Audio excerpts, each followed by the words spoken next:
Bonjour à toutes et à tous, c'est Romain Daubry, consultant pour Bourse Direct. Nous sommes le jeudi 29 mai, il est 15 heures et les marchés donnent des messages un petit peu contradictoires. On va regarder ça en détail. Merci à toutes et à tous pour vos likes, retweets, partages.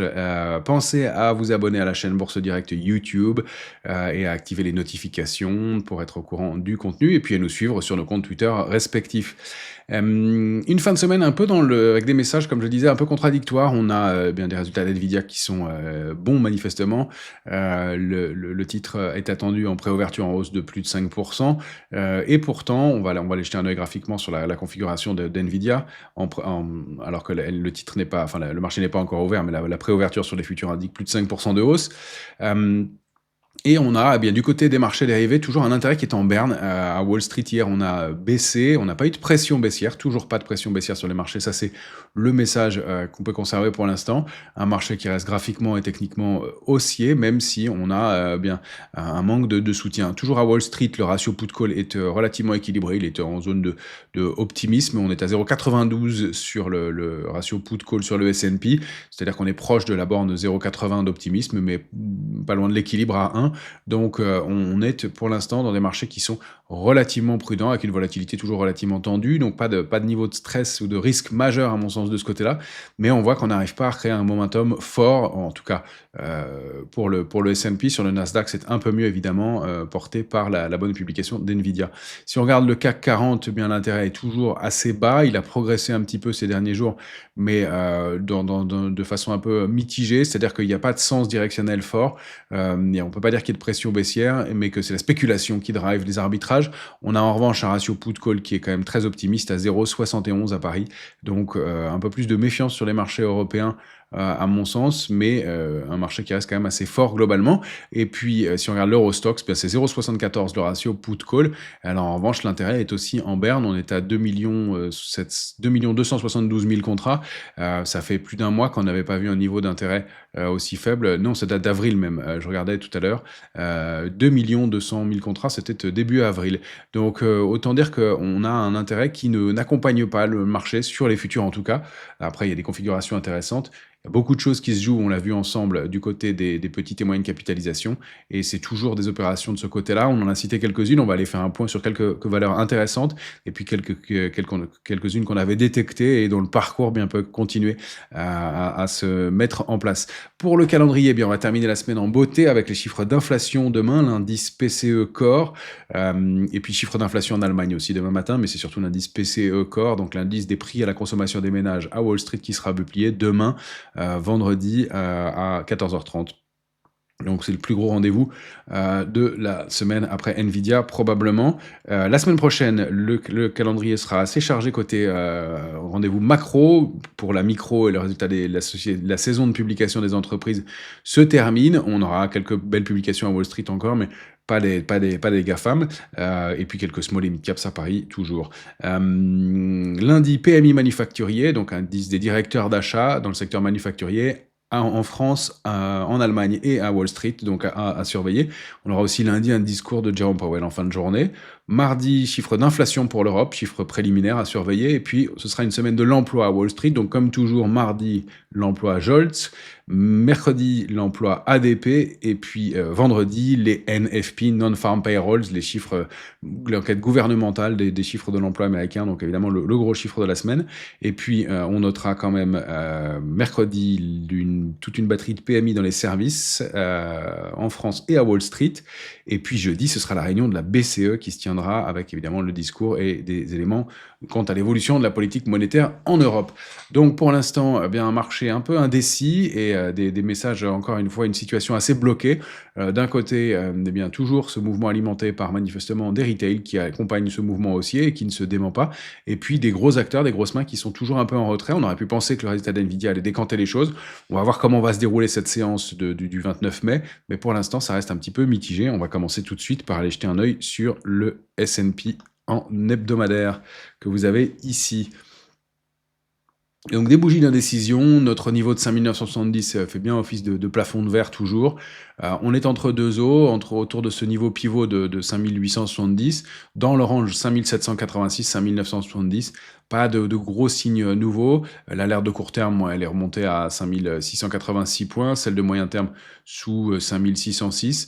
On a bien globalement une absence de momentum et de tendance à court terme, et des choses qui ont du mal à se décanter. Alors, pour les futurs, le S&P est attendu aux alentours de 5 940 à l'instant, donc relativement en hausse, proche de la borne haute. Et quand on zoome en journalier, on va retrouver les ranges qu'on avait indiqués ensemble en début de semaine, mais qui ont été bien testés et préservés, hein, ce niveau qui a été testé donc vendredi dernier, et qui donc pour l'instant fait office de rebond avec un petit gap. On a donc un petit gap haussier, signe de force, et puis il y a une bougie un peu mitigée. On ouvre plus haut que la bougie précédente et on clôture au niveau ou quasiment autour de la médiane, donc un peu signe de faiblesse. Alors il y avait les publications d'NVIDIA, pour l'instant 5 935,40 attendu pour les futurs, donc on s'approche de ce plafond de verre à 5 970. Est-ce qu'on va réussir à le déborder? En tout cas à court terme, et pour ce qu'on en sait pour l'instant, on n'a pas de gros momentum. Donc 5 786 en bas, 5 970 en haut, et puis vous avez la duplication des ranges par le haut ou par le bas, c'est 5 006 qui serait l'alerte à surveiller, et puis des extensions en direction de ces tops et des plus hauts du S&P, avec 6122, 6161 comme cible idéale de cette impulsion en cours. Après, on pourra toujours latéraliser et aller plus loin. Pour l'instant, c'est ça le mouvement. Attention, si on repasse sous ces niveaux de gap, premier niveau ici, et puis surtout sous le niveau de gap qui est situé à 5767. C'est peut-être ici on pourrait étendre le range d'ailleurs. Je me dis en le faisant avec vous que on pourrait étendre ce range ici, puisque tant qu'on est au-dessus du pied de ce gros gap, il n'y a pas vraiment d'alerte, donc on peut étendre aussi un petit peu les cibles baissières en cas de risque, et donc d'avoir des extensions qui mèneraient dans ce cas-là aux alentours du niveau du pied du gap précédent, qui avait été comblé ici aux alentours de 5600, 5564. Pour l'instant, c'est de latéralisation, donc peut-être pour reprendre un peu de momentum, et de latéralisation en partie haute, au-delà de 5870. Sur le Nasdaq, on le regarde ici en journalier, on va jeter un œil en hebdomadaire. On n'a pas de message très fort, si ce n'est que ce niveau de 21 475 fait office de résistance depuis 3 semaines maintenant, mais faisait, puisque en préouverture, on est à 21 600 autour pour l'instant, donc sur le Nasdaq, qui donc va probablement ouvrir avec un petit gap haussier, un momentum qui était assez fort sur les futurs, puisqu'on était un peu plus haut, ça retrace un petit peu. Bon, c'est normal, toujours des mouvements d'excès sur les futurs, et voilà. Donc on est en train peut-être de passer au-delà de 21 475 et de s'installer à un range plus haut, donc 21 475, 22 660, pour aller, pourquoi pas, former un nouveau top sur le Nasdaq. C'est pour l'instant le message. Attention, si on repasse sous 21 475, très mauvais message, puisqu'on ouvrirait avec un gap, on comblerait ce gap, ça deviendrait un gap d'épuisement, et dans ce cas-là, on repasserait un range plus bas, avec en mire bien au moins cette zone d'alerte de court terme qu'on a fixée entre 20 620 et 20 290, et avec le comblement de ce gap à 20 620, laissé ouvert entre 20 620 et le plus haut de la séance du 5 mai, de la semaine du 5 mai à 20 249. Voilà le tableau à court terme. Quand on regarde aussi, les volumes sont un peu en berne aussi pour l'instant. Encore une fois, dans ce genre de configuration, attention au débordement de 21 475 qui a l'air d'être acquis pour l'instant, mais au comblement et au passage en dessous de ce niveau, ça ferait une fausse sortie et un mauvais message. Pour l'instant, tant qu'on est au-dessus, vous avez les niveaux de résistance intermédiaires, 21 750, 22 130, 22 374 et 22 660, pourquoi pas. Pour ce qui est de la volatilité, bien, le VIX ouvre en baisse. Il passe sous l'oblique haussière, qui était en train de se mettre en place depuis le 16 mai, testé une fois, deux fois, trois fois, on passe en dessous, donc on repasse en zone d'optimisme en termes de volatilité. Donc manifestement, ça va dans le sens d'une détente, en plus après cette petite congestion, après cette petite tendance haussière de très court terme rompue, ça milite bien pour la poursuite du mouvement haussier sur les indices pour l'instant, même si ça n'explose pas à la hausse. On a quand même l'inflation demain à Wall Street. Ça peut être aussi un petit moteur pour être un peu prudent à court terme, mais tout ça va quand même dans le sens manifestement d'une hausse, même si encore une fois, on déplore ce manque d'intérêt. On a toujours ce gap ici, on va pas en reparler à chaque fois. Ça fera un objectif en cas de retour du stress, peut-être un peu plus tard dans le courant de l'été, mais pour l'instant, manifestement, les opérateurs sont optimistes, même s'ils ne sont pas tous présents dans le marché actuel. On va bien sûr, comme toujours, aller voir nos indices européens. Sur l'Eurostoxx, eh bien, voilà, on manque de momentum. C'est là où je vous disais que les messages sont un peu contradictoires.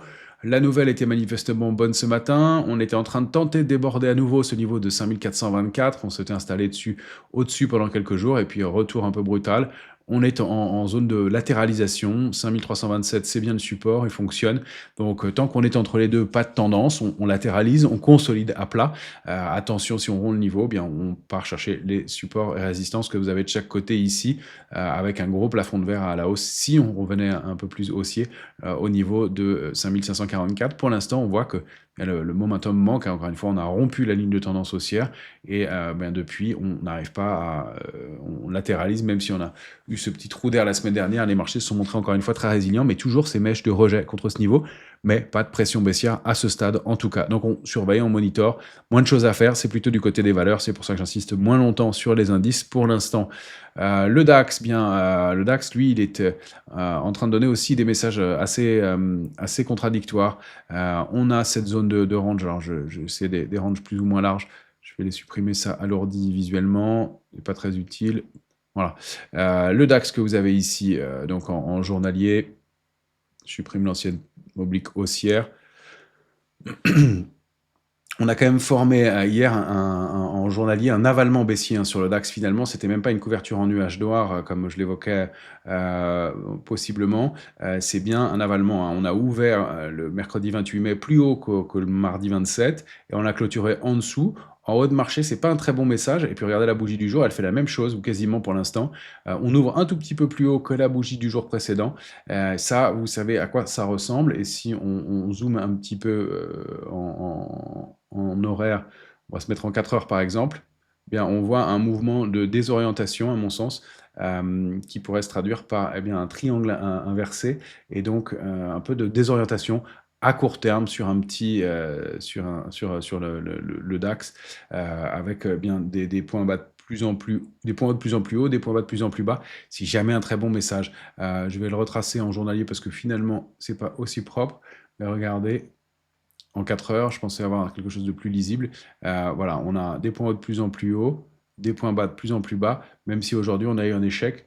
Donc attention à un peu de complaisance en Europe et à ce message graphique qui n'est pas excellent pour l'instant, avec ce triangle inversé qui se met en place, avec voilà, ces éléments. On en a parlé plusieurs fois, des triangles inversés. Je vous rappelle toujours que c'est un signe de désorientation, un peu en haut de marché.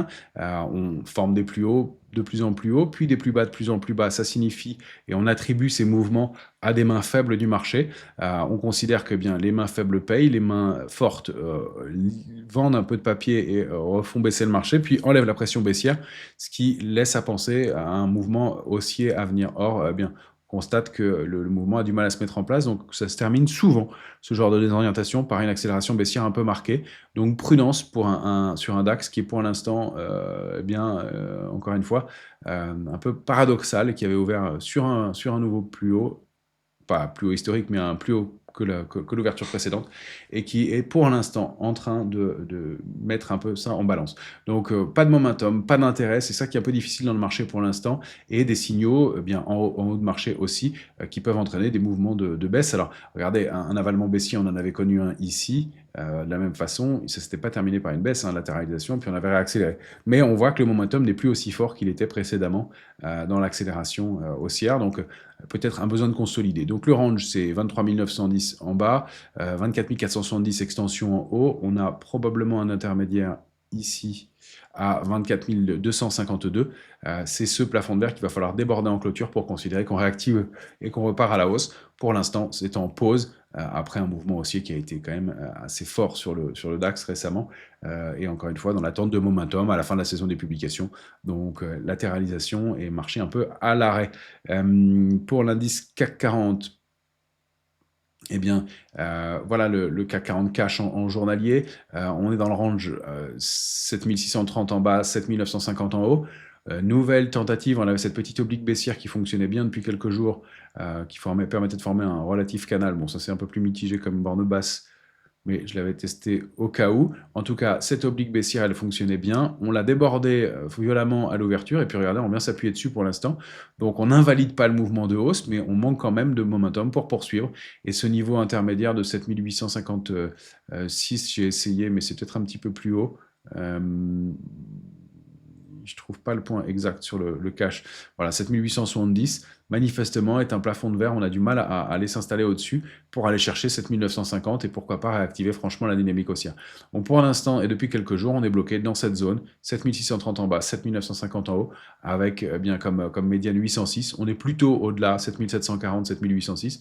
On est plutôt au-delà. Tant qu'on est au-delà, on peut considérer que le mouvement peut se poursuivre, mais le contre-pied du jour, encore une fois, laisse un peu des doutes. Si on regarde le futur CAC 40 graphique en 14 heures, bien là, pareil, pas de momentum, hein, on a des plages de fluctuation qui sont très faibles, à tel point que j'ai tracé plein de niveaux, et beaucoup trop visuellement. Mais on est obligé de s'intéresser aux intermédiaires. 7799, petit range. Le grand range, c'est 7758 en bas, 7865 en haut, avec extension à 936. À l'intérieur, on a des niveaux intermédiaires. Bon, je vais les enlever parce que c'est trop dense. Voilà, des fausses sorties, un mouvement en haute vague, un mouvement qui n'est pas franc pour l'instant. Donc, on va avoir besoin peut-être de purger un peu pour repartir à la hausse, aller former un nouvel appui à ce niveau clé de 7644. Qui était la cible d'un petit mouvement baissier qui a été fait rapidement et invalidé aussi rapidement. Donc, mitigé, pas de figure graphique très propre, un peu de désorientation, peu d'opérateurs, des volumes qui sont pas extraordinaires non plus, il faut le dire. Donc on est bien en situation d'attente dans un mouvement de marché qui n'arrive pas vraiment à se décanter. En revanche, on a des choses intéressantes qui se mettent en place du côté des valeurs. Parmi les ETF, enfin les secteurs qui fonctionnent le mieux, mais je le regarde souvent sous forme d'ETF, eh bien on a évidemment avec l'entraînement lié à Nvidia. Et bon, on va commencer par regarder Nvidia. Nvidia, qui donc était dans ce grand range formé par les bornes, le gap haussier hebdomadaire ouvert la semaine du 12 mai, 120,30, la borne haute qui était donc 136,35, et puis accélération haussière en clôture avant sa publication le 26 mai, avec une préouverture qui est attendue en hausse pour l'instant sur Nvidia. Je regardais les cours en préouverture. Nvidia est attendu à 142,65, 142,70, donc attendu sur ces niveaux-là pour l'instant. Donc au niveau de ce range, on passe donc un range plus haut, au-delà de 136,35. La cible idéale, c'est donc la duplication du range 120,30, 136,35 par le haut, ça fait 152,25, soit quelques pouillèmes du plus haut historique. Alors on peut toujours envisager des extensions pour Nvidia, 170, 182,50. Je ne sais pas si le momentum sera là pour permettre ce mouvement pour l'instant, mais en attendant, ça tient, ça déborde cet niveau et ça reste haussier largement, et ce, tant qu'on est au-delà de 136,35 au plus court, et puis surtout au-delà de ce gap haussier hebdomadaire qui était un signal de force et de réactivation haussière pour Nvidia. Alors évidemment, Nvidia, cette hausse profite aux autres secteurs et à son secteur. Donc quand on a des paniers de valeurs comme le secteur eBuy, eBuy, c'est donc un ETF Amundi sur l'économie digitale. On voit qu'il réintègre ce niveau de 15,45 avec donc un range 15,45, 17,25 qui est intégré à nouveau. Une réactivation haussière. Si on zoome en journalier, pour les plus optimistes, on peut voir une structure de retournement en épaule-tête-épaule qui s'est mise en place ici. Épaule tête et épaules, un peu tordu, n'est-ce pas? Mais avec, donc bah, voilà, j'avais tenté de le tracer précédemment. La pente est un peu forte pour une épaule tête épaule inversée, mais on voit bien l'idée et la structure. Donc pour l'instant, on va fonctionner déjà en termes de range. Je ne suis pas sûr que le momentum soit suffisant pour aller dupliquer la taille de cette structure par le haut, mais en tout cas, ça reste haussier. On ouvre en hausse et avec bon, des volumes qui sont sur un ETF toujours un peu discutables. Mais voilà les niveaux à surveiller. Donc cette grosse zone cible, 16,93, 17,25, pourquoi pas en mire sur un ETF. Et donc un secteur, c'est plus ça que je voulais vous montrer, qui surperforme. De même que l'ETF GOAI, donc ça c'est intelligence artificielle. Donc là, la ligne de coup de la figure éventuellement est plus propre. Encore une fois, ça me paraît être des structures qui sont un peu larges pour l'instant, mais pourquoi pas, on peut les regarder avec donc cette épaule, tête et épaule inversée, et donc éventuelle sortie de cette figure. Pour l'instant, on voit qu'on a du mal quand même à accélérer, même si ça fait partie des secteurs qui surperforment, et à déborder la ligne de coup pour l'instant. Donc c'est le débordement de cette ligne-là, et je préférais dans ce cas-là, dans un premier temps, compte tenu, encore une fois, des niveaux de marché, du manque de momentum à court terme, eh bien de voir si on va pas plutôt fonctionner par range, et donc aller dupliquer cette zone-là par le haut pour commencer, même si, bien sûr, la cible donc normale, idéale d'une structure comme celle-ci, c'est plutôt, voilà, ça donnerait des niveaux autour de 103, 98, 104, même si une structure comme celle-ci, je vais supprimer celle-là, est censée donner une figure de retournement haussière significative, avec un mouvement de l'ampleur du rebond qu'on vient de connaître jusqu'ici. Euh, Bien, pourquoi pas, mais je ne suis pas sûr, encore une fois, qu'on ait le momentum pour le faire à courte échéance. Et encore une fois, le comportement euh, un petit peu divergent des différents indices et des réactions un peu mitigées et du manque de momentum sur les indices forts en Europe me rendent un peu prudent quant à l'extension, mais pourquoi pas aller donc chercher ce niveau à 122,54, ça ferait quand même une progression encore pour ce secteur donc de l'économie digitale de 23%. C'est le sens de l'histoire, manifestement, de toute façon, mais pour l'instant, voilà, on est, à mon sens, un peu entre deux eaux, et encore une fois, le débordement de la ligne de coup a eu du mal, ce niveau de 99,36, bien, pour l'instant, ne se met pas en place, et si on est ouvert avec un gros gap, on revient un petit peu, donc peut-être besoin de un peu plus de momentum ou de reconstruire autre chose avant de continuer à la hausse. Pour l'instant, on en est là. Autre secteur qui se comporte bien, c'est le secteur de la technologie, évidemment, donc ça, c'est un panier de valeurs technologiques européennes. C'est un peu la même configuration, bizarrement. Et on voit aussi cette structure possible avec un support à 95,64 qui est préservé, et puis des tops historiques qui sont situés donc sur le secteur, enfin des tops pas historiques, mais des niveaux de résistance majeurs qui sont situés aux alentours de 104,40. Pour l'instant, on peut déjà envisager, et ce serait pas mal, la poursuite du mouvement à la hausse, mais vous voyez que de la même façon, on l'a quand même ouvert en nette hausse, et qu'on est pour l'instant légèrement à l'équilibre, en légère hausse, 0,30%. Donc encore une fois, le relais ne se produit pas, ne se met pas en place. Autre secteur qui se comporte bien, c'est le secteur des énergies renouvelables. Ça fait quelques temps, on en avait parlé, ça se confirme un peu. Il y a quelques titres qui évoluent bien dans le secteur, dont l'ETF de cet ETF dont le code est NRJ, Amundi New Energy, et qui a bien réintégré ce range 24,50, 28,12, qui a accéléré il y a 3 semaines, on l'avait évoqué, donc en gap haussier à l'intérieur de cette zone, et qui se dirige manifestement vers ces niveaux de résistance intermédiaires puis majeurs, donc pour réactiver peut-être quelque chose, après une tendance qui était en panne de long terme, et puis des volumes qui ont été intéressants aussi il y a quelques jours donc sur cet ETF, donc peut-être un regain d'intérêt pour un secteur qui est en berne depuis plusieurs années maintenant. On va s'intéresser maintenant aux valeurs et aux quelques titres. On va commencer par les grosses capitalisations, puis on ira zoomer sur quelques petites capis, puisque ça se passe bien du côté des petites capis. On a eu quelques bons succès parmi les valeurs qu'on a pu regarder ensemble, et j'en suis ravi pour vous. J'espère que vous en avez profité. Pour Kering, bien, Kering, c'est un peu toujours mitigé. On a été se réappuyer sur le gros support à 146,60. On a un rejet marqué contre 193,40. Donc on est dans cette zone de range. Est-ce qu'on n'est pas en train de construire quelque chose? Justement, c'est à surveiller. L'ouverture était plus prometteuse, mais on avait cette structure en éventuelle tasse et anse qui se mettait en place. C'était un petit peu mieux à l'ouverture. On voit que ça a du mal à nouveau pour l'instant. On a ce premier niveau de support à préserver. Donc, si on est agressif et qu'on veut bien travailler sur Kering 171,10 tant qu'on est au-dessus, on peut envisager la duplication enfin, d'aller chercher la borne haute à 193,40 et dans ce cas-là, d'aller bien travailler, pourquoi pas, des extensions dans ce range de cette ta séance avec un mouvement qui pourrait être de cette ampleur-là.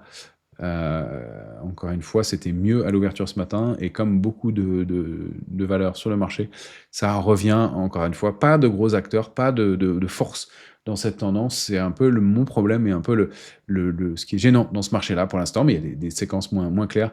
Donc, ce niveau de support que je vais mettre en vert, à surveiller. Voilà, donc ça, c'est pas la configuration la plus prometteuse, mais encore une fois, on cherche des recoveries possibles sur le marché pour l'instant, des titres en retard, et on sait que le luxe a du mal. Ceci dit, eh bien, du côté des valeurs en retard et qui pourraient se réveiller, on a toujours LVMH qui bien préserve ce gros niveau de support. Je sais que beaucoup la regardent, donc je suis allé jeter un œil sur le titre, qui peut former peut-être un double bottom. Alors on est un peu juste en termes de timing. Je rappelle que pour un double bottom, c'est au moins un mois à un mois et demi entre les deux points bas. On est pile à un mois, 22 avril, 23 mai. Au-delà de ce support à 463,50 qui est un gros support de long terme.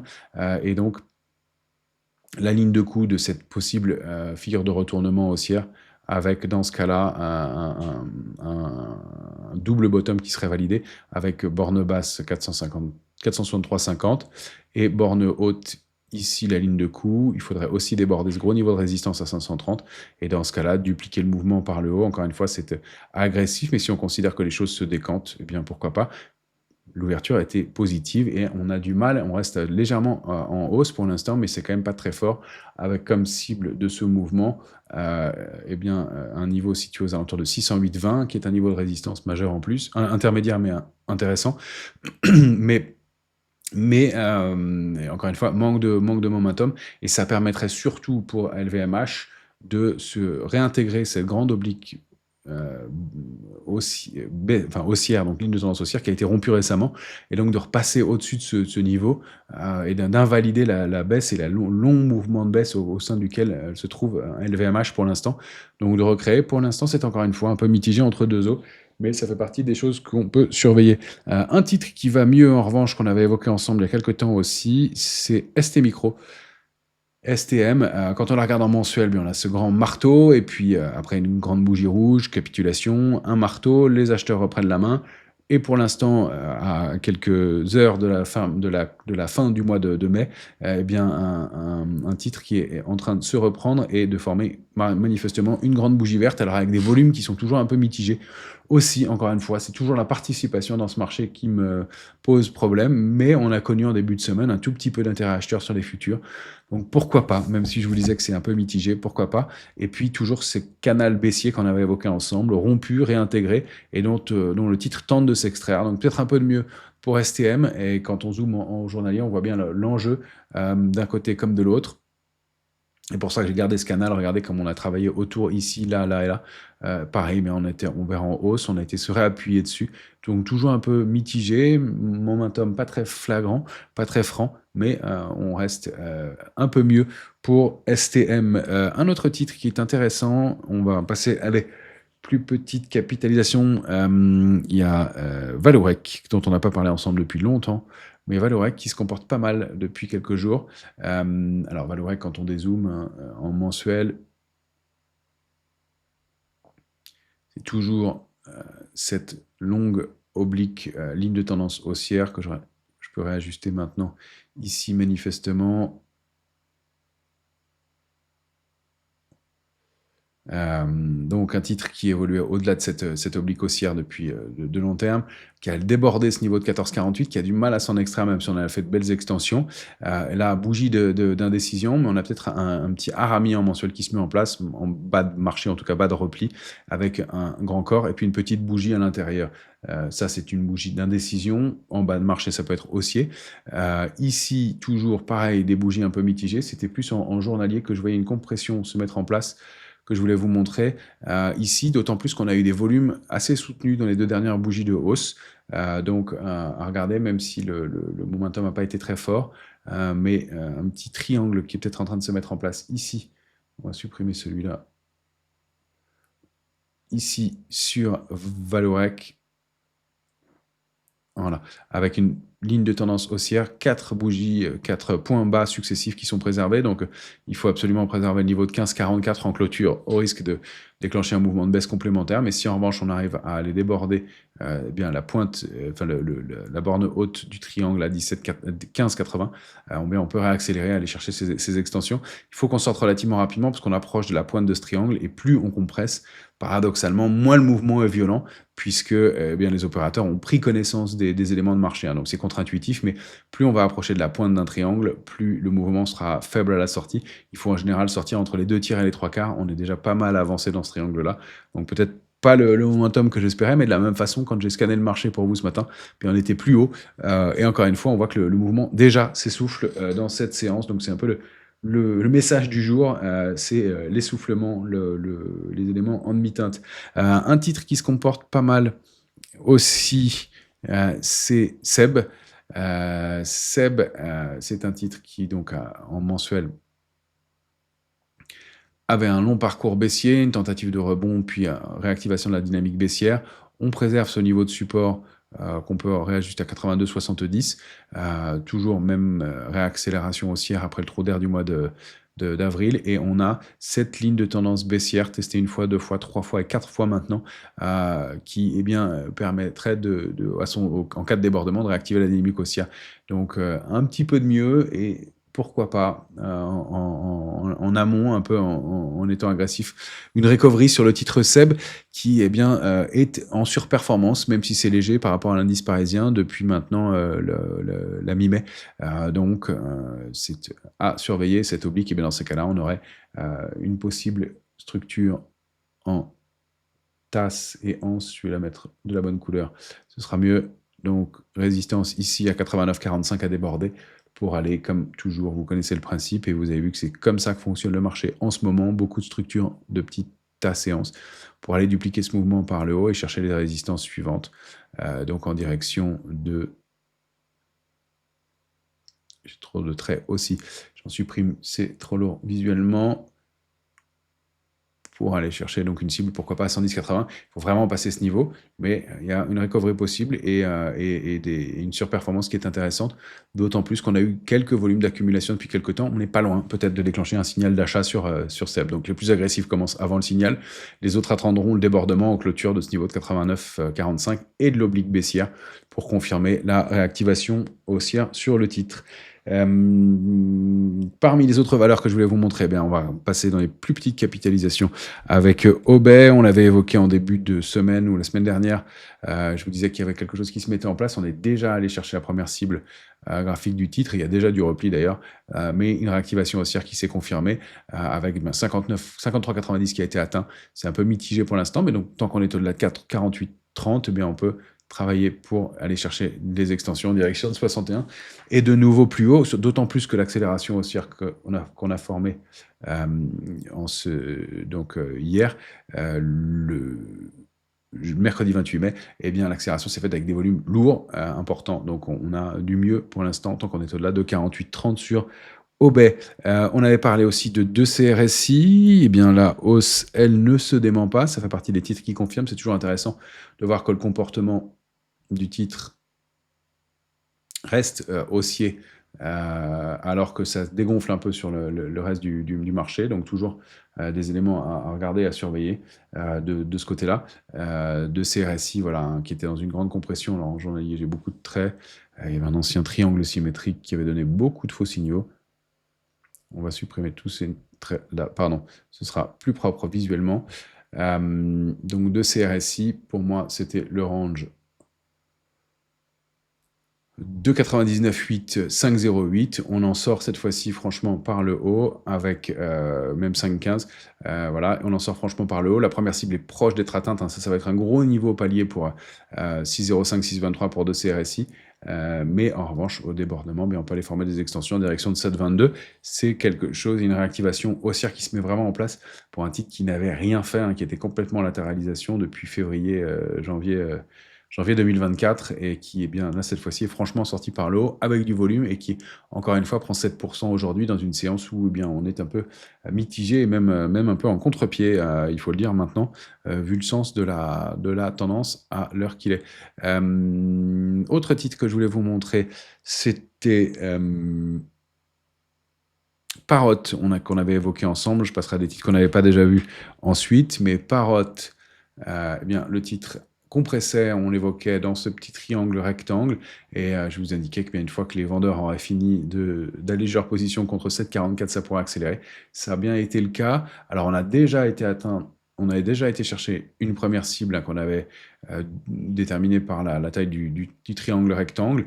On l'a atteinte, mais c'est quand même une réactivation haussière pour un titre qui est en tendance haussière de long terme, avec des niveaux de résistance et du potentiel de rattrapage. D'autant plus que Parrot avait évolué sous cette oblique baissière de long terme. Donc on peut envisager des extensions jusqu'à 11,40 de recovery sur ce titre, bien, qui a du volume, de l'intérêt, du momentum, et qui se met en place. Et encore une fois, un titre qui prend 6,5% dans une séance qui, elle, est plutôt en baisse pour l'instant, et même sous forme de contre-pied qui s'accentue un petit peu à l'heure à laquelle on se parle. Un autre titre qu'on avait évoqué il y a quelques temps, sur lequel je reviens, c'est SMCP. SMCP en mensuel, vous l'avez ici. Pareil, un titre, hein, qui prend encore 6% aujourd'hui, dans un mouvement de marché mitigé, avec eh bien, accélération haussière, latéralisation sortie par le haut. Les cibles, vous les avez, c'est 4,65 et 5,85. Maintenant, le niveau de support mensuel, eh bien, sauf catastrophe, est acquis, puisqu'on est quasiment à la fin du mois de mai, pour SMCP, qui réactive sa dynamique haussière et qui donc prend le chemin 4,65, 5,85, tant qu'on est au-delà de 3,78. Peut-être un petit peu encore une fois, de manque de momentum à court terme, puisque on a ouvert en gap haussier, on a du mal à poursuivre, on a été plus haut ce matin, mais c'est un peu le sens du marché pour l'instant, mais on n'empêche que la tendance reste haussière. Je voulais vous montrer maintenant quelques titres autre capitalisation que j'ai cherché. Viridien. Alors, Viridien, c'est en devenir, mais c'est une structure qu'on peut surveiller, qu'on peut regarder. Pareil, en tasse, et pourquoi pas une anse qui mettrait en place. Voilà, on voit qu'on ouvrait, on a accéléré à la haussière, on ouvrait un peu en hausse aujourd'hui, on a du mal à poursuivre aussi, comme tout le reste du marché, mais les volumes étaient plutôt dans le sens de la hausse aussi. Donc, tant qu'on est au-delà de 53,50, on peut aller chercher 62,30 et surtout valider cette structure en ta séance avec une cible idéale située dans ce cas-là à 79, 70. Virbac, qu'on avait évoqué il y a quelques temps, ça se confirme aussi pour Virbac. Je reviens sur quelques titres, hein, qu'on avait évoqués ensemble, mais bien, si on va essayer de sélectionner et de travailler les meilleurs titres et de vous indiquer le mieux possible. Virbac, on va même dézoomer en mensuel. Virbac, hein, c'était une ligne de tendance haussière de long terme, testée mais préservée systématiquement, encore une fois en avril. Et là, on repasse 324, on remonte, on n'a pas un volume extraordinaire, mais ça fait partie des trajectoires haussières manifestement, avec ce V-bottom, hein, cette structure en V, réaccélération haussière, et puis eh bien, du momentum et de l'intérêt depuis le début de cette semaine. Donc, un titre qui manifestement repart à la hausse avec première cible à 340 et au-delà, on aura des intermédiaires, hein, probablement ici, à regarder dans la zone qui se trouve là, en direction de 358, mais pourquoi pas des extensions en direction de 383, et puis de la borne haute du canal qui a systématiquement été testée, voire même débordée depuis 2020. Donc, un titre qui se comporte bien aussi. Virbac. Eramet, on était un peu mitigé sur l'évolution du titre. C'est toujours un titre compliqué à travailler, très soumis aux considérations géopolitiques. Reste que Eramet, bien, se réveille doucement. Pareil, même genre de structure. Alors, elle s'est un peu décalée en termes de format. On aurait une tasse et accélération haussière, et puis une latéralisation entre ces niveaux maintenant, que je réajuste ici avec vous, avec, eh bien, dans ces cas-là, la possibilité de dupliquer cette zone par le haut. Ça reste une résistance maintenant. Et Eramet, donc, qui est susceptible d'aller chercher Cette zone cible située à 67,45 si elle arrive à déborder 53,30. Donc du mieux un petit peu pour remettre, mais pareil, ça fait partie des titres qui continuent à payer aujourd'hui alors que le marché est quand même sur un format quand même un contre-pied dans la séance. Donc pardon, j'ai mal tracé l'extension.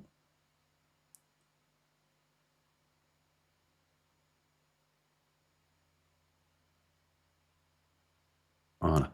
Et donc extension et cible idéale ici, ça avait bougé aux alentours de 67,90, 67,80, 67,75. C'est pas fait encore, mais pareil, des titres qu'on surveille dans un marché qui eh bien travaille individuellement sur des petits titres. Deux dernières valeurs que je vais voulais vous montrer, et puis ce sera tout pour cette fin de semaine. C'est Figeac, Figeac Aerospace. Alors pareil, on l'avait évoqué il y a assez longtemps ensemble.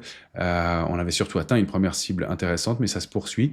Et Figeac, elle est en train de s'attaquer à des gros niveaux de résistance avec du volume et donc une configuration qui permet d'envisager des poursuites haussières avec eh bien, cette fois-ci le grand range au sein duquel elle se situe qui pourrait être dupliqué par le haut et aller chercher des extensions et pourquoi pas la borne haute d'un canal haussier éventuel qui se mettrait en place, donc extension située autour de 12,70. Alors pour les plus prudents, on peut prendre du bénéfice contre ce niveau, mais on est déjà allé le tester une fois. Accélération baissière, on rebondit, on y revient. C'est peut-être la bonne cette fois-ci, d'autant plus qu'on a eu du volume dans les dernières séances, au cours des dernières séquences de hausse. Et puis on terminera par Vetoquinol. Pareil, hein, on anticipe beaucoup, on cherche des titres. Je vous montre, j'essaie de vous trouver des titres qui sont en recovery, qui sont pas encore partis, parce que si c'est déjà en route, bien c'est un peu tard pour rentrer, c'est toujours difficile. Voilà, selon vos sensibilités et money management. Hein, je rappelle toujours que selon la liquidité sur les titres, eh bien, on va être plus ou moins prudent. Vetoquinol, une zone de support qui est testée ici et qui pour l'instant ne se dément pas, qui n'a pas été enfoncée, puis une petite résistance intermédiaire. Donc on est peut-être en train de latéraliser sur Vetoquinol, et si on zoome en journalier, c'est ça la figure que je voulais vous montrer, elle est petite, mais elle est à surveiller. C'est une petite structure de retournement en épaule, tête-épaule inversée, avec bien tentative de débordement ce matin qui ne s'est pas confirmée, mais on voit bien la structure épaule, tête, épaule inversée ici, avec des volumes qui ont été un petit peu plus costauds dans les mouvements de rebond, mais c'est pas flagrant non plus, mais une recovery possible pour un titre qui est en retard et qui a du mal et qui est peut-être moins exposé aux taxes douanières que le reste des valeurs du marché, avec dans ces cas-là une cible idéale située autour de 79,30 si on arrive à passer cette zone, donc l'oblique, la ligne de coût à 74,90 et 75,30, donc cette petite zone de prix qui va être le plafond de verre à déborder pour repartir un peu à la hausse pour Vetoquinol. Voilà, des éléments d'anticipation, un marché qui est un petit peu en demi-teinte pour l'instant, qui doit eh bien, se mettre en place, se développer. On voit qu'on a des signaux un peu contradictoires comme je vous le disais, on va voir comment tout ça se décante, vous avez les supports et la résistance, et puis on va voir en fonction des chiffres de l'inflation demain et puis de l'emploi la semaine prochaine, comment tout ça se met en place. Mais pour l'instant, c'est un petit peu de mieux, même si je trouve que ça manque de momentum. Excellente fin de semaine à toutes et à tous.